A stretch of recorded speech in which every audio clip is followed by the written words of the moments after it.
पश्चिम बंगाल की मुख्यमंत्री ममता बनर्जी ने टीएमसी की ओर से आयोजित स्वतंत्रता पूर्व कार्यक्रम में कहा कि 15 अगस्त पर लाल किले की प्राचीर से पीएम मोदी का भाषण उनका आखिरी संबोधन होगा।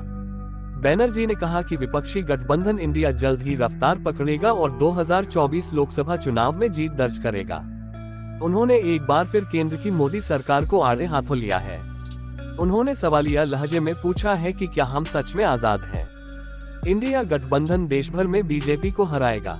ममता बनर्जी ने इजरायल के जासूसी सॉफ्टवेयर पेगासस का जिक्र करते हुए कहा, क्या हम सच में आजाद हैं? राजनीतिक रूप से तो नहीं, पेगासस ने हमारी आजादी छीन ली है।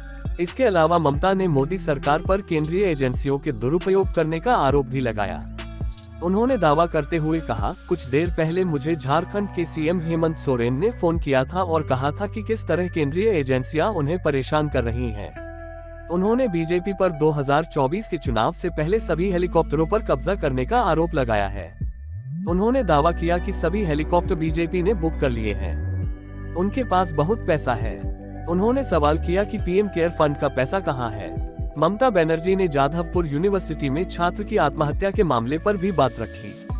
उन्होंने कहा कि माता पिता ने अपने सपनों पर उसका नाम स्वप्नदीप रखा था। उसके माता पिता को कभी एहसास नहीं हुआ कि उनकी हत्या कर दी जाएगी। स्वप्नदीप की मौत के लिए ममता बनर्जी ने लेफ्ट को जिम्मेदार ठहराया। ममता बनर्जी ने दावा किया कि लेफ्ट पुलिस को प्रवेश नहीं करने देते, सीसीटीवी नहीं लगने देते। उन्होंने कहा कि सभी छात्र बुरे नहीं हैं, बल्कि कुछ लेफ्ट छात्र ही दोषी हैं।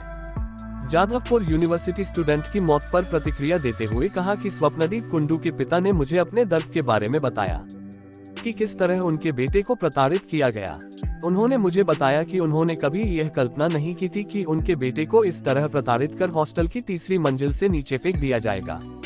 बनर्जी ने कहा कि ये लोग कौन हैं? ये मार्क्सवादी और वामपंथी हैं।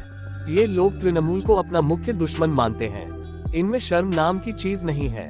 उन्होंने कहा कि मैं इस घटना के बाद से दुखी और व्यथित हूँ। जाधवपुर यूनिवर्सिटी एक प्रतिष्ठित संस्थान है, लेकिन मैं वहां जाना नहीं चाहती क्योंकि वहां मानवता की कमी है। सिर्फ शिक्षा लेना पर्याप्त नहीं है, इंसान बने रहना भी जरूरी है।